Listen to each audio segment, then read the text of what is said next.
All right. Module 2, setting up shop. It's time to get legal and too legit to quit. Now that you've gained clarity in the work that's going to move the needle for your business, that's the heart stuff, like I like to say, let's dig into the head stuff, aka the module that's going to cost you a little bit, while also giving all of those great ideas a home. Setting up shop is going to cover everything legal and logistical in your business. I'm actually pretty shocked that there's no comprehensive business start guide for makers as they start their businesses. When I started, I Googled the basics and was left wondering if what I did was correct or did I miss anything or forget anything? And you're not going to do things that way. So here you are. All right. I've structured this course starting with what you need to know legally and what will make your business most profitable so that even if you don't want to do a deep dive into branding or marketing or sales, at minimum, you are fluent in what it takes to legally do business. And this is going to give you a quick win, instantly ready to sprint. Okay. And if you want to visit the branding and the growth hacking later, those tools are at your disposal, but do not skip this module. These are the exact building blocks you need to set up your craft-based business. By the end of this module, you're going to understand how to set up shop as a business, how to file a trademark to protect what you're about to build. You're going to know how to organize your business's finances and learn how to automate your entire accounting system. You'll buy a domain name to protect your soon-to-be brand. You'll lock in a supply chain. I have been teaching about this for a while. And sure enough, at the time that I'm recording this, we are still going through COVID-19. And from the start, I have preached the importance of supply chains. I wrote a blog on it at the top of 2020. And surely enough, when the pandemic hit, the makers who didn't prioritize supply chains could not get their hands on the supplies that they needed for months. Like elastic was a black market item. All right, like come on. And we're still facing these issues and they're painful for a business to endure. So I'm going to show you the least painful way to build your supply chain and get you as vertically integrated as possible without breaking a sweat. All right. And after the logistics are covered, I'm going to walk you through a tool called the Success Loop. And that's going to get you ignited and burning through this course. I want you to take note that social media, business cards, marketing at the top of the line workspaces, they're nowhere on this map right here. So many people out there are so focused on looking like a business and they've got everything that I've just mentioned and they pay marketing money on top of those beautiful office spaces and they have a killer Instagram account. They're also guaranteed to put themselves out of business by their 1-year anniversary. I can see it from a mile away, the writing's on the wall. At this point, after having joined masterminds, taken numerous online courses myself, and connecting with other creatives who focus so much energy on building a massive social media following, I can confidently say very few of those are profiting from looking important. So I'm going to break social media for businesses down later into a module, but I want to address something right now. This map is to help you lay the groundwork for the work that you want your business to accomplish. Would you rather look good losing or would you actually want to win, right? So if you do this groundwork and take tangible steps by the end of this module, you'll know exactly what you need to get to work and structure your business for profits and growth. Now, by the end of this module, you're going to have a business. So the first step is going to be to get legal.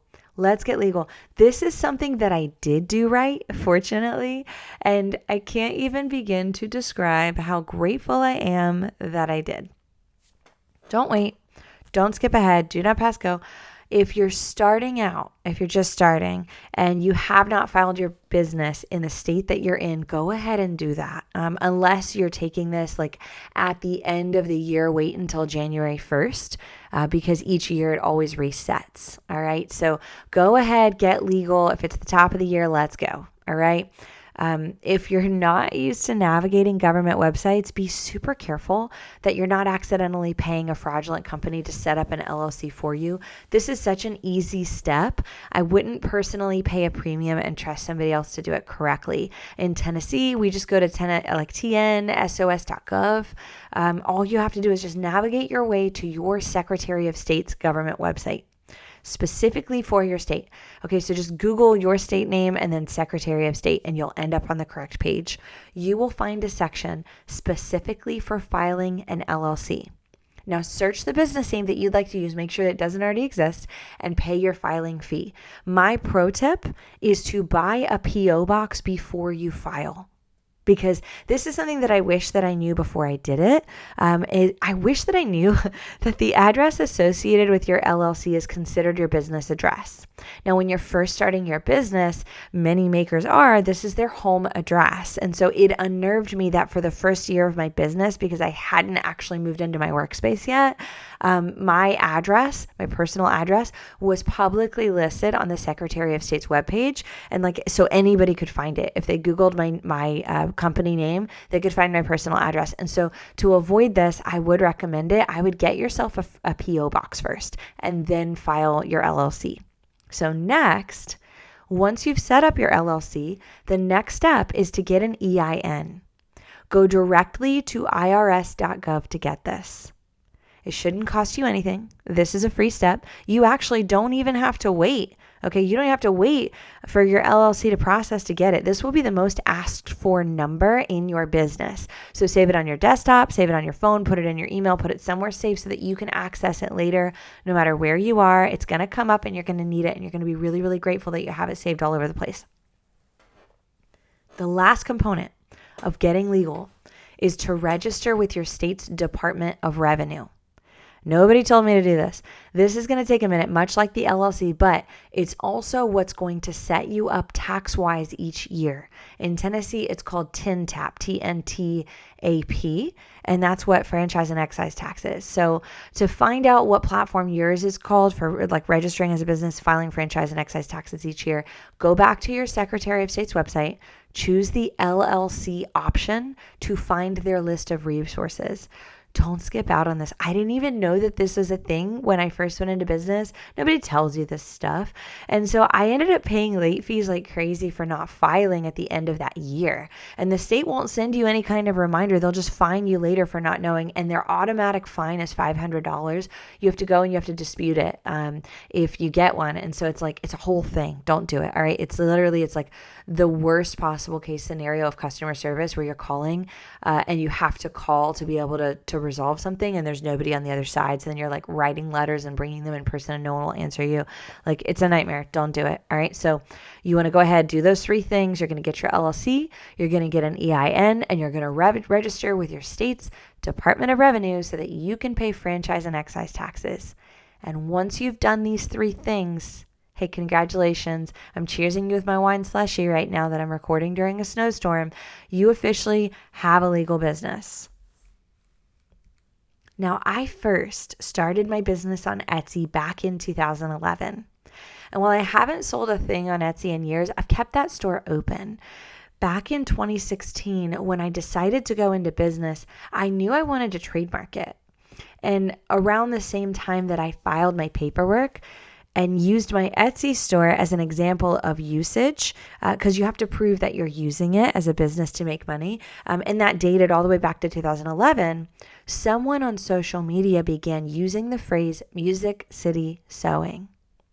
Now, most people would say, what's the big deal? It's just a phrase, because they were posting photos of their work and hashtagging it that. They were sharing different things on their blog.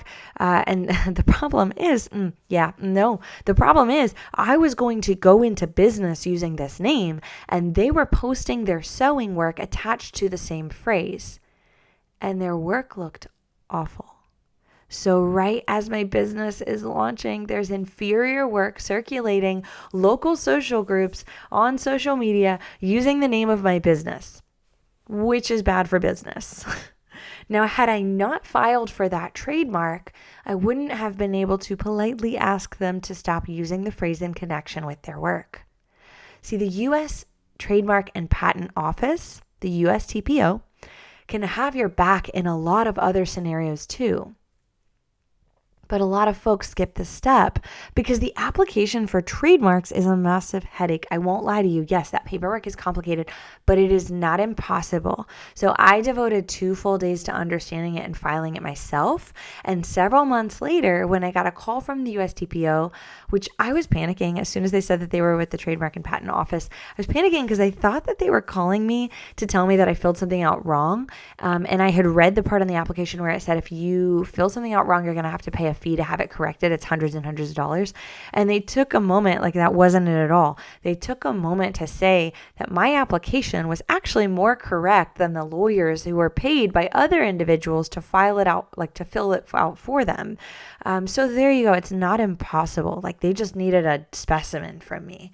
And it's hard. It's not impossible, but set aside time to do this. Pay the fee because it's that important. And when you do file, plan a day where you sit and you read the application thoroughly and several times before you start writing. All that legalese, it's dizzying, but it's doable if you set aside the time. Based on the conversations that I have had with people at the USTPO, lawyers people tend to hire make all sorts of mistakes all the time. And since I tend to think if you want it done right, do it yourself, this was something that I didn't outsource. Now, if a logo is high priority on your list, it's best to hold off on the trademark until after your logo is finished, because this way you can trademark both at the same time and only pay one trademarking fee. This isn't something to put off for long though, so make this an urgent action item in setting up shop. So the next step is trademarking your business name and logo if you have one. Without a trademark, you have no legal right to defend your brand. It will take several months to be approved. And for you to receive the paper certificate in the mail, this is a big one. But once it's out of the way, you're in the home stretch of having a living, breathing, protected business.